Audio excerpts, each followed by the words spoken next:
Hello, everyone, and welcome to another episode of the Fantasy Reaction Show. My name is Andrew Velez. I'm here with my co-host, Mr. Joel Dells.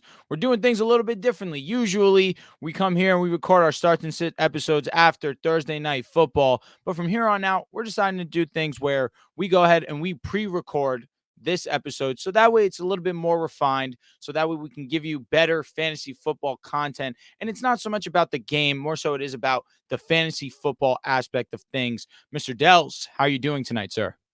Doing good, but correct me if I'm wrong. Still planning to do live after Monday night. Is that correct? Correct. So Correct. We'll do still be our, here our Monday studs and duds. Facts. because yeah, I know you guys like coming into the stream, being able to talk amongst each other as well as we could answer your questions during the live stream. So we'll still have that Monday night. But the Thursday, we want to be able to get our starts and sits. We also want to do some mailbag. We want to talk about some injuries and having to do all of that, plus cover the Thursday night football game, plus cover the questions in the chats a bit too much. So Monday live stream, Thursday pre-recorded. But I'm excited, man. There's a ton of great matchups, right? We were talking. There's some weeks that it's hard to find starts and sits. There's not matchups that you absolutely love or hate. This week is a lot easier because there's some matchups with some high over-unders and a lot of offense that should be had. Yeah, when I was looking at my running backs and I'd kind of flirted with the idea on the Mondays episode talking about Brees Hall, Bijan, and that was kind of low hanging fruit to make our starts of the week. But then I kind of went back and was like, wow, there's actually some other matchups that I really like here, so that I don't have to get so basic. There's other guys that I definitely could choose from, but it's going to be a good episode. We're going to start with our starts and sits. We'll get into the injuries, then we'll get into your guys' mailbag questions. But let's go ahead, start it off at the top. Start of the week, quarterback position. Mr. Dells, you can get us going. Start with Kirk Cousins going up against the Carolina Panthers. Two reasons I'm doing this. Number one, Panthers defense is terrible. Number two, Kirk Cousins is great. But starting with the Yes. Panthers defense, they're allowing the fifth most points to opposing quarterbacks. We know Derek Carr, his big week in week one, when we thought the Saints were going to go on a historic run. Hasn't worked out, Saints fans. But anyhow, Gardner Minshew and Aiden O'Connell combined for near 300 yards and 2 passing touchdowns. Caleb Williams also had a tremendous week last week against them. We know how bad this defense is. But also on the other side, Kirk Cousins in this offense feels like it's starting to click, right? Last week going up against Tampa Bay Buccaneers, Kirk had an historical game, probably the best game of his career, at least statistically, 500 passing yards, 4 passing touchdowns. And it looks like this passing offense with Drake London and Darnell Mooney as well, who isn't either of our starts, I don't believe. But Darnell Mooney is a guy that you should feel very confident putting in your flex spot every single week because he's getting the targets. He trusts him being Kirk Cousins, trusts him more than Kyle Pitts. So he's the number 2 receiving option on this team. And of course, you have Drake London, Bijan Robinson out of the backfield. So this is a great matchup going up against the Panthers. And Kirk Cousins' offense is finally starting to hum. So I love him this week. My quarterback start of the week is going to be Mr. Daniel Jones versus Cincinnati. And I know you guys are thinking, Drew's back drinking the Kool-Aid. And the answer is yes. Yes, I am. This one got a little tricky for me, though, Dells, because when we were talking about it prior to the show, we kind of got news looking like Malik Nabers may not suit up for this game. He just hasn't cleared a certain threshold in the concussion protocol to get him towards that next step of being ready to play for Sunday night. But I think regardless of whether Malik Nabers plays or not, obviously, if I am a Daniel Jones manager or I kind of have the idea that I can go with Daniel Jones this week, I would love Malik Nabers to be in the lineup for obvious reasons. He's their best weapon. But I think regardless of whether Malik plays or not, you look at the Cincinnati Bengals defense, it's one of the worst that I've seen in some time. Right now, you look and they allow the 5th most points to fantasy quarterbacks. They can't stop the run. They can't stop the pass. Luckily enough, DJ's good at both of those aspects of football. And without Malik Nabers last week versus a better defense in Seattle, although I don't know about how much, especially with how injured they are, he threw for 250 yards, 2 touchdowns. This is going to be a great performance by the Giants. The one knock may be that it is prime time, but prime time, Daniel looked pretty good against the Dallas Cowboys. If his receivers hold on to a couple more balls, he goes for over 300 yards. So to me, I look at this matchup and I understand he is Daniel Jones and people don't like Daniel, but he's going to ball out this week. I have a strong feeling about that. Yeah, no, I'm fine with that. Even though without Malik Nabers, I thought last week they would have been screwed. And that offense, like outside of the stats, it looked good. It was able to move, right? So going on here, moving on to the running back position, Tony Pollard is going to be my start of the week at the running back position, going up against the Indianapolis Colts. We should start treating the Colts like they're the Washington Commanders over these last couple of years, because that's how bad this defense is. They allowed the 11th most points to fantasy running backs, which honestly isn't that bad. But when you look and see who they've gone up against, they went up against some really bad rushing teams, right? 2 out of the 5 weeks they've played, one being the Steelers. Najee Harris is having a career bad year, and a career bad year for Najee Harris is like a third string level running back. And then also the Chicago Bears, who DeAndre Swift has got to go in the last couple of weeks, so I want to give him his props. But those first 3 weeks of the season, he was looking like maybe the second worst running back outside of Najee Harris in the NFL. But when you look at against those other opponents, Joe Mixon, week 1, remember how crazy he went. Josh Jacobs, and the combination of Tank Bigsby and Travis Etienne. Over those 3 games, an average of 156 rushing yards per game and 3 rushing touchdowns. Tony Pollard, great start this week. And also Tajay Spears. I think if you're in a spot where you have a couple of injuries or even possibly a couple of guys on buys and you're looking at the waiver wire trying to find somebody to pick up and start, Tajay Spears isn't the worst play. Now, my running back is someone that you actually mentioned, and it's been a guy that I've made my start of the week. Right now, it's going on 3 weeks in a row because I am having my start of the week be DeAndre Swift. The Jaguars allow the sixth most fantasy points to running backs. On top of it, DeAndre Swift has been pretty amazing in the last 2 weeks. He's been a top 3 finish in both of those. We've seen him average around 18 attempts a game and being used as a receiving back. Right now, he's top 10 in targets and 5th in receiving yards at the running back position. He's being heavily utilized in this offense, and he's been producing these last couple of weeks. You mentioned that matchup versus the Colts, and we kind of got scared away that it wasn't going to happen, but now we're kind of see it come into fruition where he looks pretty damn good and he looks great. And I love what I'm seeing from DeAndre Swift, especially going into this matchup in London. I know that you mentioned it to me, and that's kind of what scared me away from making Caleb my start of the week. But you rely on the running back in those type of situations, and I think we'll see DeAndre Swift have himself a great ball game once again. Yeah, did not think we'd be saying how good DeAndre Swift looks after a few weeks, but you're right. These last couple of weeks, he's looked pretty damn good, so I like that start. Wide receiver start of the week is going to be Zay Flowers going up against the Washington Commanders.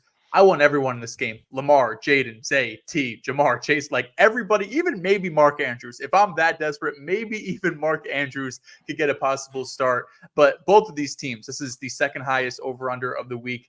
The only one that's higher, and it's like half a point, is the Cowboys and Detroit game.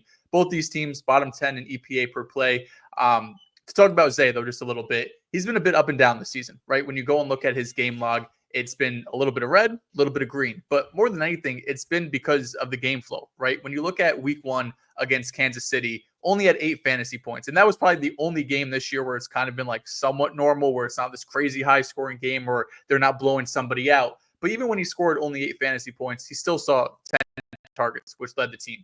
Week 2 against Vegas, he was the wide receiver 11. He was fantastic. Weeks 3 and 4, the Ravens had 2 blowouts. It was against the Cowboys, right? That was a game they were up like 23-8 before the Cowboys had that fourth quarter comeback that fell short. And the Buffalo Bills, a game they dominated start to finish. Both of those games, Zay Flowers didn't even play 70% of the snaps, right? Normally he's an 85 type percent of wide receiver, but they were up so big in these games, they weren't even having him out on the field. So, and then this past week against Cincy, where, both teams scored 34 plus points, wide receiver 15. So when you take out those 2 non-blowout games, he's averaging 11 targets, 7 receptions, 2 of the 3 games over 90 receiving yards. Zay has been fantastic this year. This matchup against Washington should be a smash start. There's a real chance he could be a top 10 guy this week. Yeah, Zay Flowers may not be the most attractive because there was that lull in the season for him, but he's gotten back on track. Zay Flowers is a great play. Although Mark Andrews, I was looking at it because we have our tight end starts. We don't do tight end sits anymore. That's not a thing. However, when I was looking at my tight end starts, I immediately went to look at Mark Andrews. And Isaiah Likely. Kolar also was a breakout player last week. Surprisingly enough, the Commanders do a pretty decent job at defending against the tight end. That was something that I did notice. But my wide receiver start of the week to pair with your quarterback start of the week is going to be Mr. Drake London. Now, I want to take this time to sing the praises of Drake London because everyone that was hyping up Drake London coming into the season has been proven right from week 2 on. The doubters, they started to take their victory lap after week 1. They were saying, fade Drake London. His value's too high. I don't like where he's going in drafts. He had 3 targets. Week 1, the lowest that he's seen since then. And that was that week 1 versus the Pittsburgh Steelers where they were in a new offense. Kirk Cousins had never played in that style of offense before, and they've adjusted, and we've seen it act accordingly in Drake London's production. 7 targets, 9 targets. Last 2 weeks, he's seen over double-digit targets. This season, he's 3rd in receptions. He's 6th in touchdowns. It's obvious to me that Kirk Cousins understands, even with Darnell Mooney getting all the love that he has been getting, he knows who the number 1 is on this team. Now, I want to take this time because it's in the title. We have to talk about it. Is Drake London, moving forward, fantasy football, a top 10 wide receiver option? I'm going to give you names. You tell me if you would rather them moving forward or Drake London. First name, Ja'Marr Chase. Ja'Marr Chase. Of course. Nico Collins. Of course, we got to keep in mind that he is banged up for 4 weeks. Correct. And some Twitter doctors out there say it could be longer. It could be 6 to 8 weeks potentially. I mean, that's tough. Of course, if Nico is 100%, you play him, right? But if I need a win now, it's obviously Drake London. Mr. Justin Jefferson, I think that's an obvious one as well. Yep. Malik Neighbors. I would still go Malik Neighbors. Okay, I understand that the volume is just insane. Jaden Reed. He's right now wide receiver 5. I'm going with Jaden Reed. Jaden Reed has not gotten the respect. Don't know why. Maybe because like some of these games is only 3 or 4 receptions. But Jaden Reed should be looked at as a wide receiver 1 rest of the season. And I'd rather have Jordan Love as a quarterback than Kirk. And I'm looking at it. Shout out to Fantasy Pros. They say that he's rostered in 94% of leagues. So to the 6% that don't roster him, run to the waivers and go pick him up. Numbers next on this list, Chris Godwin, right now, wide receiver 6. Oof. That's tough. Godwin's been great this year. A little touchdown reliant. I think I'd go Drake London there as the real wide receiver 1. This is definitely where I lean Drake London. Double digits in every matchup outside of week 1. The target share is there. The big playability is there. The touchdown upside's there, and that's what really puts these guys up here. Then you have Drake London coming in at wide receiver 7 where we sit right now. Next on this list, Stephon Diggs surprisingly makes an appearance. I would go Drake London. Nico Collins being out could definitely change some things, but I want to see these first couple of weeks. What does it look like without Nico Collins? But going into this week, I'd rather have Drake.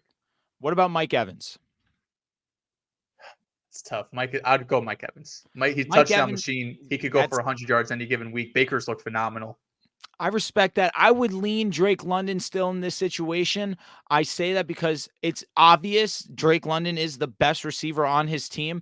Mike Evans is the best receiver on his team, but with the amount of opportunity that Godwin sees, that's where it'll kind of always be that battle for me. And on that, I will take the guy that gets more opportunity. I hate Mike Evans.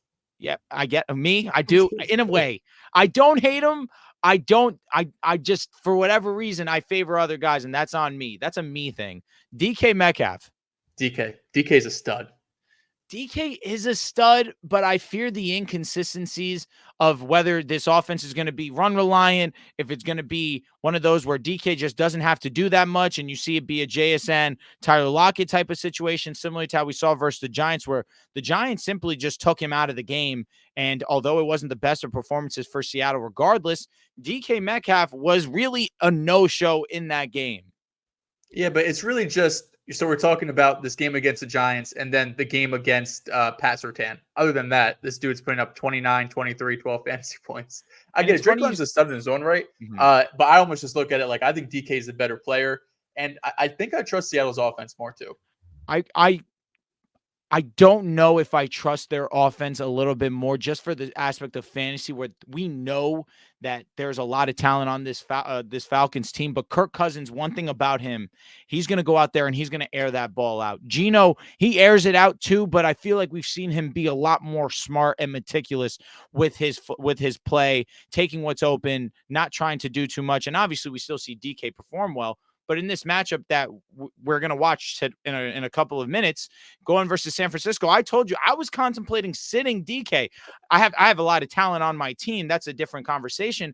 But in this matchup versus Charvarius Ward, the way that I just watched Marvin Harrison get taken out of the game in the Arizona Cardinals versus the Niners, I don't know what I'm going to get out of DK, especially after last week. So that's the only thing that kind of makes me lean Drake London is the opportunity, the for sure side of things, knowing that he's going to get the ball a ton. That's kind of my stance on it. CeeDee Lamb, I still think moving forward, we go CeeDee Lamb. Yeah, Yeah, I'll go Uh, CD too. DJ Moore. This one is an interesting question. DJ Moore is tougher. I would still go Drake London here. I think I DJ agree. Moore, I need to see a couple more weeks before I'm convinced that this offense is back. But they do have a very light schedule coming up, right? This Bears offense should continue to roll as they have been these last couple of weeks. But Drake London to me feels safer, and he still gives you that ceiling. We'll go Amon-Ra St. Brown. That's an obvious one right now. He's wide receiver 20, but of course that's also in due part to his bye week. Last name I'll say, Tyreek Hill or Drake London moving forward. Tyreek. Can you confirm Tua's back week 8? I can't. I simply can't. I'd take Drake London then. I respect if Tua's that. out till week 12, I can't have 6-7 weeks of someone who's going to give me less than 10 fantasy points. You know, I had a trade offer that was sent to me. Tyreek Hill, I would have had to given away Ramondre Stevenson and Marvin Harrison. I'm going to be transparent with you. Sitting now with it, I regret it. I feel like I would have rather taken the gamble on Tyreek and Tua coming back. But my team has such a great vibe going that I didn't want to mess it up with a move that could have put me in the negative. But man, Tyreek Hill is such an interesting situation. And it's funny too, because he just hasn't broken double digits since Tua's been out. And even in that Bills game where Tua did play a good portion of it, he didn't have double digits in that game. I know we had opportunity in that Tennessee game for him to have big plays. Tyler Huntley and him simply couldn't get on the same page. He gets open. The offense simply is not able to meet his standard. And that's a sad truth. And for that, not knowing whether Tua is going to come back or not, I have to go Drake London. But if Tua comes back week 8, we're both on the same page. We do go with, of course, Tyreek Hill. Interesting conversation because Drake London legitimately is proving to be one of the best fantasy options so far this season. And the name I didn't even talk about, Brian Thomas Jr. And that's one of those guys we kind of flirted with our sit of the week. But I think for him being a rookie, him being in an offense that is a very strong unknown week to week, I would go Drake London in that situation. And I don't know if you feel similarly, but just for that alone, I find myself taking Drake London. Yeah, I'd go Drake there too. I'm also interested to see with Evan Ingram back in this offense, what does Brian Thomas look like? Like, he should still be looked at as the number one, and I still think he'll be viewed that way. But those first couple of weeks, again, it's tough when you're a rookie because you don't really know, is it just getting acclimated to the offense in the NFL? But those first 2 weeks, he only saw 4 targets per game. Evan Ingram goes out. Now he's seen 8 to 9 targets per game. I think part of that is just you're gaining more trust and you're showing that you're a stud in the NFL. But the other part is Evan Ingram can be a target hog. So I wouldn't be shocked if Brian Thomas saw a couple less targets, but he could be so efficient that he's able to make up for it. Drake London still gives you the consistency as well as a pretty decent ceiling.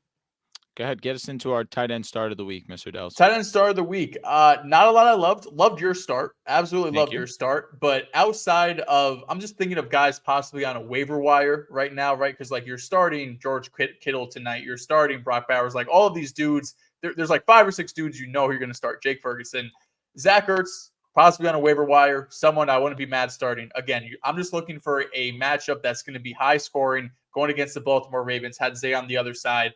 Ertz hasn't been great this year, tight end 15, but 4 more targets in 4 or 5 games, 8 targets last week. He's probably not going to be top 5 unless he finds the end zone. He scores a touchdown. We know these tight ends. Anyone could be a top 5 tight end if you score a touchdown. But he's someone that I think you get on the waiver wire, and I'd rather have him over a guy like Tyler Conklin, who's in a lower scoring matchup, lower over-under total going up against the Buffalo Bills. I contemplated Zach Ertz, I promise you, and I deleted and I was like, let's get someone a little bit more safe. Mr. Tucker Kraft going up against the Arizona Cardinals. Tucker Kraft has been one of the greatest surprises of this fantasy season. Right now, he ranks 3rd at the tight end position, 6th in yards. He's tied for 1st in touchdowns with 3. It's obvious that Jordan Love trusts Tucker Kraft. It's very transparent. And right now, the news just broke that Luke Musgrave is going to go onto the IR, which means it's Tucker Kraft season from here on out. And the guy said it to me, and it's the truth. It's been Tucker Kraft season. Yeah. And I think moving forward, you put Tucker Kraft in your lineup and you don't think twice about it. But going up against Arizona, I really like this matchup, and he will be my start of the week. Now, Mr. Dels, it's the sad part of the episode. We got to go and we have to be mean towards some players. Let's go ahead and talk about our sits of the week. You can start us off. Quarterback position, I'm going to go with CJ Stroud going up against the New England Patriots. Wow. Pat's defense has been great this year going up against quarterbacks. 9th fewest points to fantasy QBs. They've allowed only 2 passing touchdowns once this year. That was to Aaron Rodgers, the one game the Jets offense looked good, and only 4 total touchdowns through 4 weeks. Geno Smith was the only quarterback to throw for over 300 yards, and that was an overtime game, so he got an extra drive at the end there. And CJ Stroud, up to this point, he's been kind of what we expected and kind of what we warned you about, right? This was a guy that was being drafted as a top 5 quarterback, and we said that's going to be too high. He's not going to finish within the top 5 because he doesn't really give you much rushing ability. So he's going to need to throw for 38 touchdowns possibly. It's QB 11 right now, 3 finishes, QB 15 or worse. On top of that, Nico Collins is out. So I don't love that. As you hear Henry going crazy with his ball. I was going to say Henry is going nuts over there. All right, but let me get into my sit of the week. Mr. Trevor Lawrence. Now, you've seen the title. Is Trevor Lawrence back? He was fantastic last week. One of the best finishes. And it was one of those that we kind of saw coming. I made him my start of the week. I felt uberly confident, especially going up against the Indianapolis Colts. He finishes as a top 10 quarterback, goes for over 300 yards, 371 and 2 touchdowns, did have that INT. But I think he comes back to the Trevor Lawrence that we've been seeing for a majority of this season going up against the Chicago Bears. Chicago Bears have been one of the best defenses in football, one of the worst defenses if you have players going up against them, because right now for fantasy quarterbacks, they have allowed the 2nd fewest points. I just can't trust this Jaguars offense, especially with the inconsistency that they've shown, especially against this amazing Chicago Bears defense. So for that, we're sitting Trevor Lawrence. And really the fear with Trevor is, when are we going to get Trevor back to the Trevor Lawrence that we saw in year 2, where towards the second half of the season, he was winning your fantasy football leagues? I was one of those guys. I had Trevor Lawrence and he took me to the moon. But this week has Chicago. Next week, New England. Week after that, Green Bay and Philadelphia. I really do like those matchups for him. But then Minnesota, Detroit's definitely not a slouch defensively. And then you have your bye week 12. And if you are a manager of Trevor Lawrence, are you even in the playoffs to really make that strong of a push? Coming off the bye, Houston, Tennessee, Jets. I really want nothing to do with Trevor Lawrence rest of the season for 2 games, and maybe I can be entertained if he's a waiver wire addition. But outside of that, I don't know if he's rosterable at this current moment in time. Yeah, 1 quarterback leagues, he should be on waiver wires. Definitely should be on waiver wires. 2 quarterback leagues, I'd be trying to sell based off this last game you just got where things looked like it was getting going. But you saw these next 2 weeks going up against the Bears in London. That's going to be an ugly game, right? And then the following week going up against the Patriots. I just mentioned how great they've been against quarterbacks. These next 2 weeks are going to be really difficult for Trevor Lawrence and this Jaguars passing attack. You do get a couple easier matchups down the road, but if you're in those 2 quarterback leagues, I would be trying to sell right now. Like it's difficult because in those 2 QB leagues, most teams don't have a 3rd quarterback, right? So it's difficult to sell Trevor Lawrence, a guy you're probably not looking forward to starting. But yeah, you could go get Geno Smith, absolutely. Brock Purdy, absolutely. Those type of guys that are not viewed as top 5, top 8 options, but are producing at that level or can produce at that level. But anyway, we can move on to the running backs now. Running back sits. My running back sit this week is going to be Rico Dowdle going up against the Detroit Lions. Rico was fantastic last week against Pittsburgh. Shocked me, right? Because I thought this whole time Rico was eventually going to take the job, but wasn't expecting it to go against the Steelers defense. He had 20 carries for 87 yards, also got a receiving touchdown on top of that. But this Detroit Lions defense, this rushing defense specifically, it's been brutal. They allowed the 7th fewest points to opposing running backs, and that's coming off a game where Kenneth Walker scored 3 rushing touchdowns, and they're still within the top 7. So you take that game away, we're talking about probably the best rush defense in terms of fantasy football in the NFL. When you look at what they did to James Conner and Kyren Williams, 2 running backs who have been pretty great outside of those games, under 3.3 yards per carry. The Bucs running backs, Bucky Irving and Rachaad White, held them to under 2.4 yards per carry. It was really just this one game against Kenneth Walker, who, if he's healthy, is looking like a top 5 running back in the league.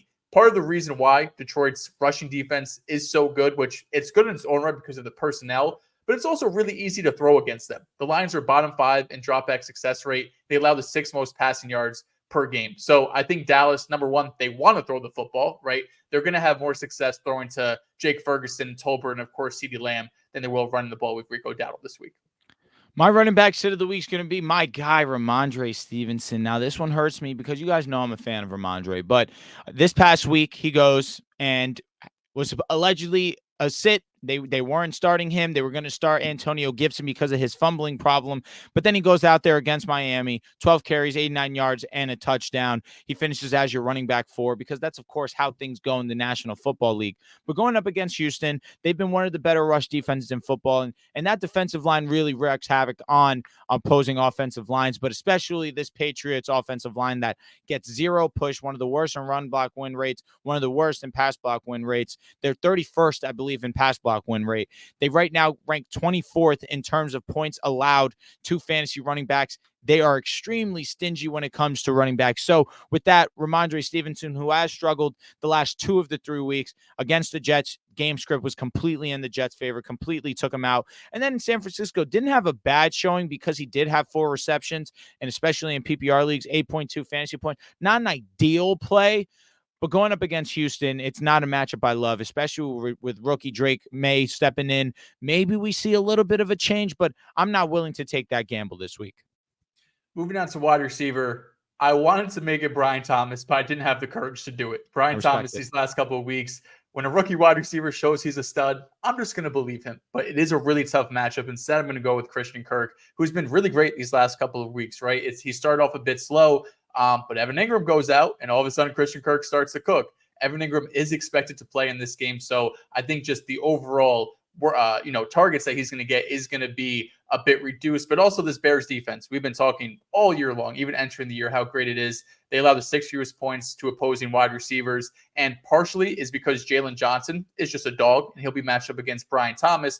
But the other reason is they have guys all over the field that can guard the slot, can guard tight ends, and of course can guard a guy like Christian Kirk. So Christian Kirk is the more safer sit of the 2, but even Brian Thomas, if you have other options, like if you had a Terry McLaurin, for example, who you got in the later rounds in a great matchup against the Baltimore Ravens, if you have Zay Flowers, who's my start of the week, those are guys I'd be starting over Brian Thomas. But for example, I have a guy like Rashid Shaheed, who's going up against the Bucs, great matchup, but it's Spencer Rattler. Don't feel great about that. I'm still starting Brian Thomas over those guys I'm a bit iffy about due to situation or just talent. But Christian Kirk going up against Chicago Bears, London games could always be a bit weird. So I'd be looking to sit him this week. Our mind was in the same place because I also didn't have the courage to make Brian Thomas my sit of the week, but I most definitely contemplate, and I was hopeful that you had the courage to do it because one of us could have done it and really just stamped it. No, the Bears defense, I don't want to go up against Jalen Johnson. That's just how things go. But we respect Brian Thomas Jr. on this podcast. So my sit of the week, I kind of have 2 because there's a little bit of a caveat. My one sit of the week is going to be Josh Downs. He's going up against the Titans. They've allowed the fewest fantasy points to wide receivers. They've really been special in that regard. The thing here is Josh Downs has missed 2 straight practices with a toe injury, which makes me not sure about his status for this upcoming game. But in the last 2 weeks, he's been a favorite of Joe Flacco's. He finished as your wide receiver 8 versus Pittsburgh and your wide receiver 17 versus Jacksonville. In both of those games, he saw more than 9 targets. He brought in 8 catches against Pittsburgh, 9 catches against Jacksonville, 82 yards and a touchdown versus Pitt, but 69 yards versus Jacksonville. So in a bad matchup already versus Tennessee, now you're also not even getting the same quarterback because it looks as if Anthony Richardson will be starting in this game. On top of the fact Josh Downs is already going in with an injury, on top of the fact Joe Flacco is not going to play quarterback, on top of the fact that the Tennessee Titans are amazing against stopping the pass, I don't know how to feel about this situation. So again, I say caveat, I'll give you another. Keon Coleman versus the Jets. You saw Keon Coleman in his last matchup versus the Texans. He did have that nice touchdown, but there's balls that he drops. He's an unsure, unsafe wide receiver. And going up against the New York Jets, who allow the 6th fewest fantasy points to wide receivers, I don't know how to move forward with Keon Coleman, especially. I know Khalil Shakir most likely will not suit up in this game. He also has missed practice 2 times this week, and Khalil Shakir is his number 1 option, so you would automatically think he goes right to Keon. But versus the Jets, who have been amazing so far this season on defense, outside of maybe week 1, you look at that play for Keon and also Josh, and I just would stay away from both of them.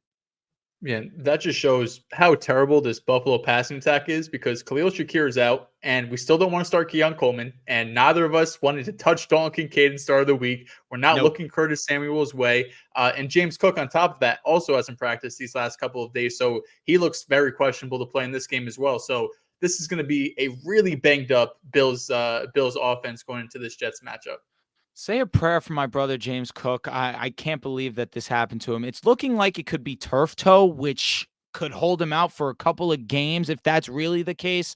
But speaking of injuries, let's go over some. So we'll go over some teams that are on bye and talk about their injuries. So the teams that are on bye this week, you have Kansas City, you have Minnesota, you have the Rams, and you have the Dolphins. So let's go by it in order. Kansas City, Rashee Rice, if you are a manager of his one, we apologize and we are sorry. We hate that Rashee Rice went down. He's one of our favorite players. It's really sad.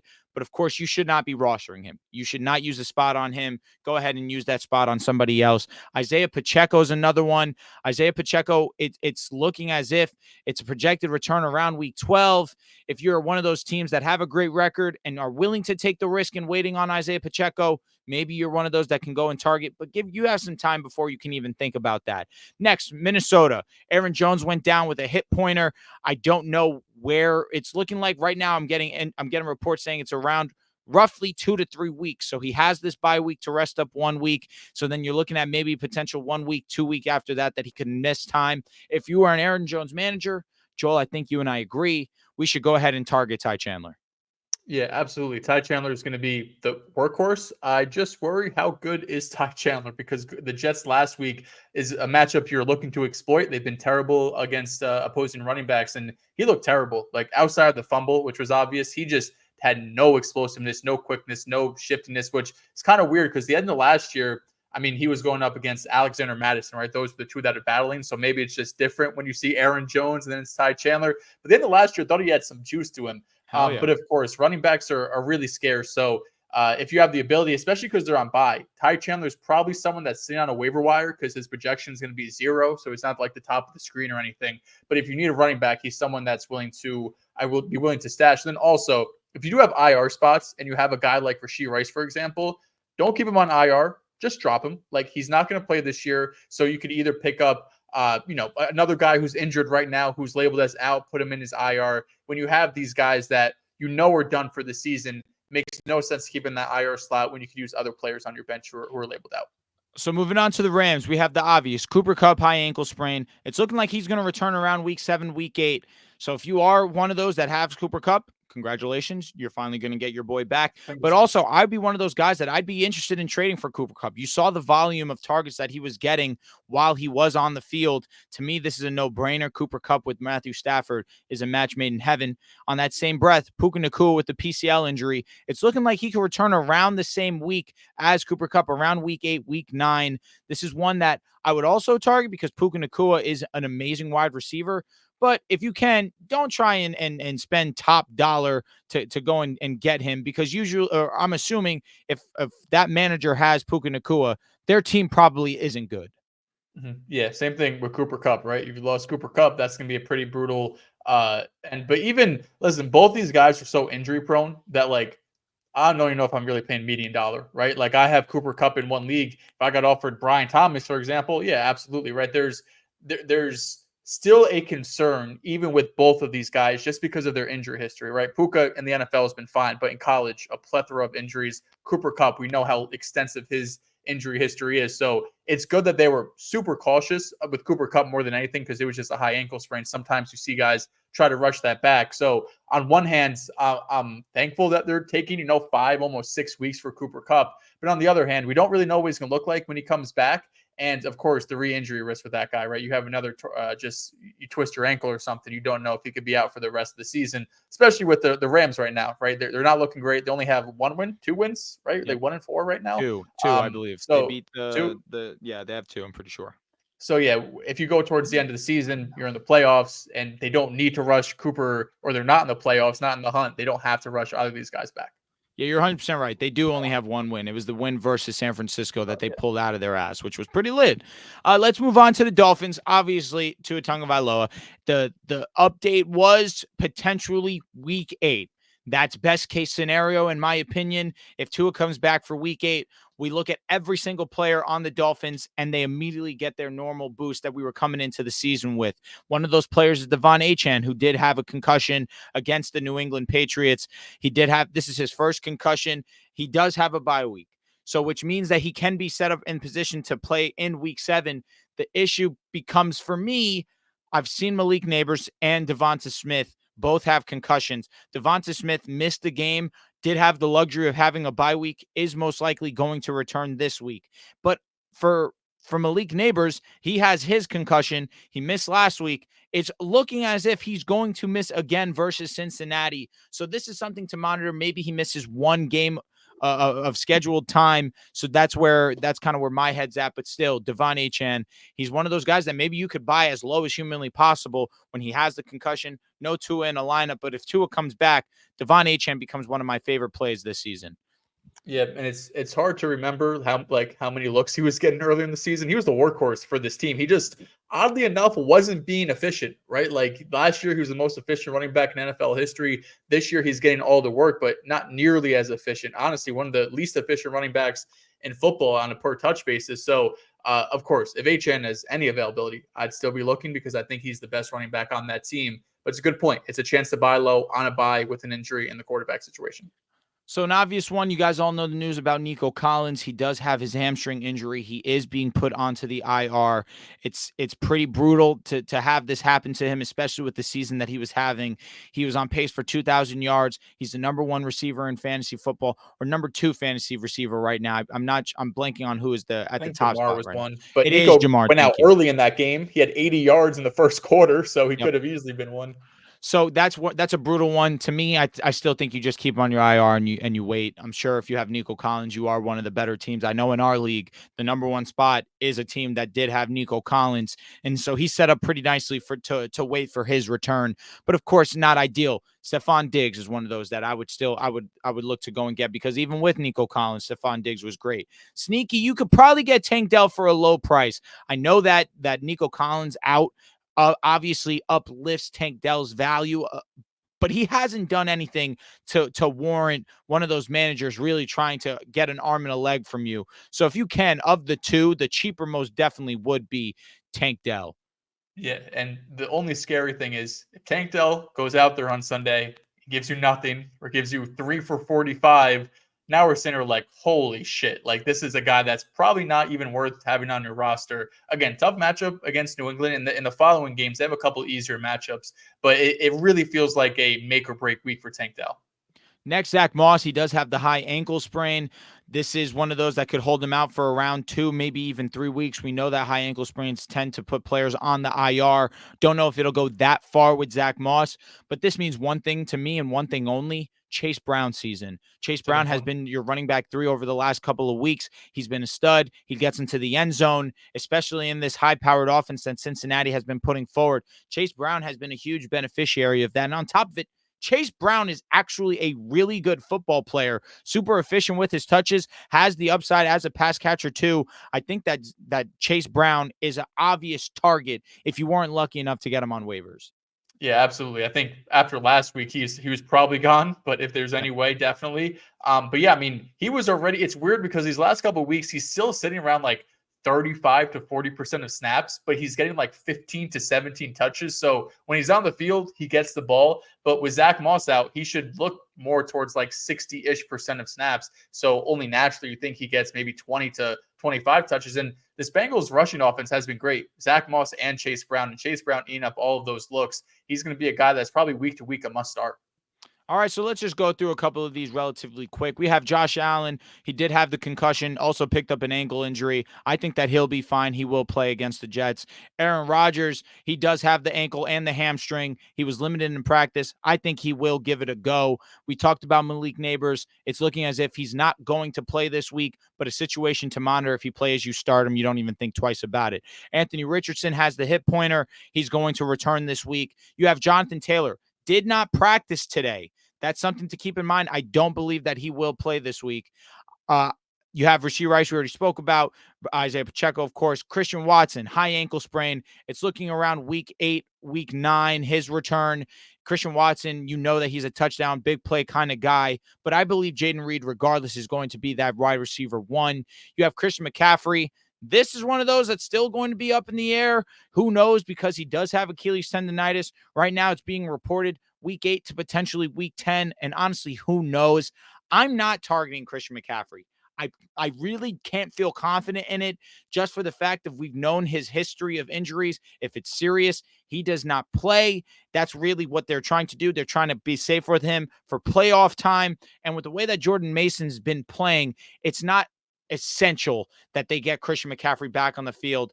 It's essential because, of course, he's the best player on their team, but there's no real rush unless the Niners continue to lose game, which is maybe we'll start to see that process start to get sped up. But if you can get him at a cheap price, get Christian McCaffrey. That's easy. But if the manager's being stingy and they're trying to get an arm and a leg from you, I think I'd hold off. What do you think, Joel? Yeah, no, absolutely. When Christian McCaffrey, if he returns, he won't be a workhorse, at least not in the regular season, but he'll still be utilized in like those high leverage situations. They've been struggling a ton in the red zone. We talked about that on the podcast. Part of the reason is not having Christian McCaffrey. So if he's healthy, he'll probably be the main goal line back within that, 10 to 20 yard line range. And then as a pass catcher, I'm sure he'll still get looks there. But the days of him getting 25 touches are probably going to be gone for at least this regular season, because if he does come back, they're going to want to save that for a potential playoff run. But more than anything, the Niners have to start winning, right? If the Niners fall to 2-4 tonight, going up against the Seattle Seahawks, I'm not sure what the rest of their schedule looks like, but CMC will come back eventually, because if it's week 10, I don't think they're going to fall to like 2-7, 2-8. But when you get to week 15, they're sitting there, at like 6-9 or something like that, and the playoffs are out of the realm of possibility. There's a good chance they just shut them down. To be honest with you, the schedule doesn't ease up either. You have Seattle, Kansas City. Dallas is one of those where you look at that's a must win. Then they have their bye week 9. Tampa Bay is a really good matchup. Seattle again. You have Green Bay. That's a good matchup. You have Buffalo, Chicago. Buffalo's one of those where that's a winnable game. Chicago's one of those that's a winnable game, but not going to not going to come easy. You have the Rams. I don't see them losing that game, especially after losing the first one. You finish the season with Miami, Detroit, and Arizona. You're looking at that Miami game and think that that's a must win, especially with the uncertainty of Tua and how Tua and the Miami Dolphins has looked against upper echelon teams.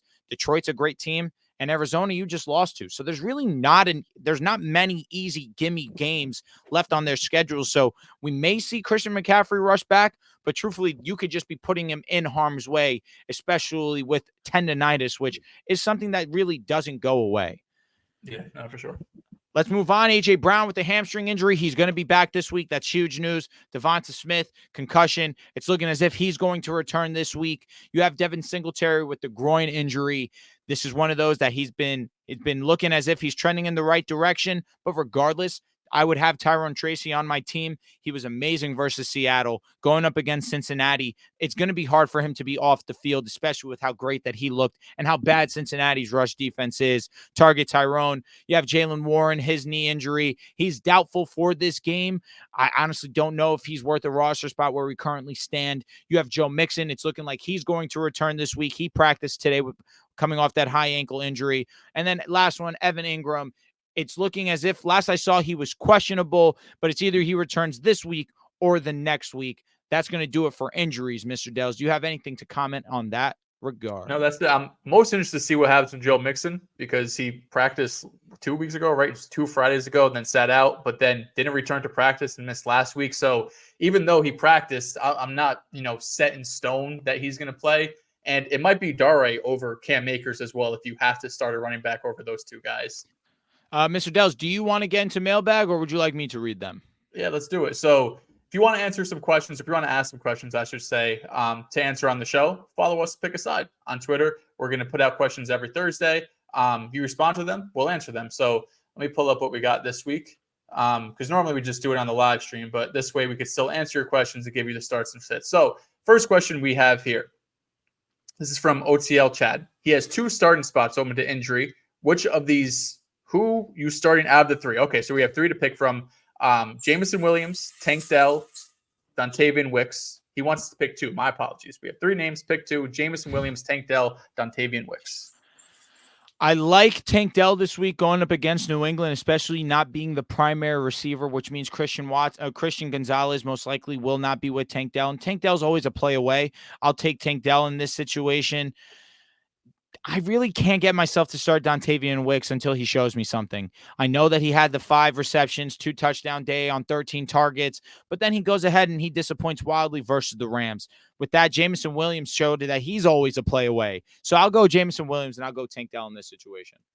I think I would go Jameson and Wicks. I need Tank Dell to do something for me first. I need him to do something before I put him in my lineup. Jameson these last couple of weeks, like last week, he had 80 yards, but it was on like 2 catches, 2 targets. So a little risky there, but a super high over under. And of course, with him, you're just one play away. Next question here's from the King with a waiver wire question: is Juju worth picking up? Yeah, I would pick him up, especially after the way that he just performed versus the Saints. And no Rashee Rice, there's a necessity at the wide receiver position. You don't know how much you can rely on Xavier Worthy as a wide receiver 1. Juju has shown that he can go out there and be a reliable option for Mahomes. Do I think he goes and has 100 receiving yards every single week? Obviously not. But as a flex play, I don't think that he's a person that should be on waivers. Yeah, I would pick up Juju. I get the talent is still questionable. I agree. I don't think Juju's a great wide receiver, but they need him. They need him desperately, right? Travis Kelce's going to be there. He's the number 1, but Juju is probably the number 2 in this offense. How ugly that sounds, I get it. He's not someone you're going to be excited to start, but I do think there's a chance he gives you a decent floor play week to week where you can feel comfortable getting like 40 to 50 yards from him. This is interesting because this guy is between both of our starts of the week, DeAndre Swift or Tony Pollard. If you had both of them and you can only start one, who would it be? I would lean DeAndre Swift. The matchup to me is just a little bit too juicy. And DeAndre has given you top 3 level play. I think he has a higher ceiling right now than Tony Pollard. That's why I would lean DeAndre. And I'll lean Tony Pollard because he's my star of the week, and I just want to have a better week than Drew. But more than anything, it's just because of the London matchup. The matchup's great. Those London games can get so ugly and so weird so fast. So both great options. Congratulations for having both because they should both be top 12 type plays this week. But yeah, didn't answer your question at all because we gave you 2 different answers. So let's do 1 or 2 here. This guy. So we got Big X Breezy, Josh Allen, of course, going up against the New York Jets, or Kyler Murray going up against the Green Bay Packers. To me, this is easy as Kyler. Agreed. Kyler Murray, not even thinking twice about it. Then last one here from OKC Stone. You need to start 1 wide receiver, Deontay Johnson, Zay Flowers, my start of the week, and then Brian Thomas, who we were flirting with sit of the week. Hey, listen, let's go with your start of the week. We fire up Zay Flowers.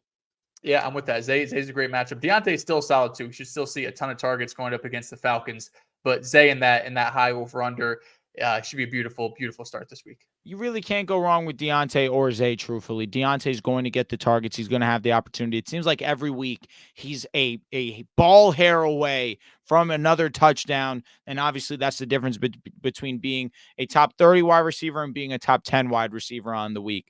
But Mr. Dells, unless you have any other questions that we're going to answer, that's going to do it from us over here at the Fantasy Reaction Show. Again, pre-recorded episodes on Thursday night from here on out.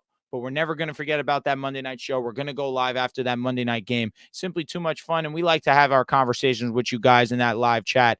But again, if you guys are new to the channel, subscribe to the channel. If you guys have made it this far, leave a like on the video. It does help us out a lot. If you have any other fantasy questions, leave them in the comments section. Joel and I will be more than happy to reach out to you and answer your questions. You can reach both of us on our Instagrams, on our Twitters. Mine's at Handrews. Mr. Joel is Mr. Joel Dells, at Joel Dells. But again, that's going to do it from us over here at the Fantasy Reaction, and we will see you guys next time.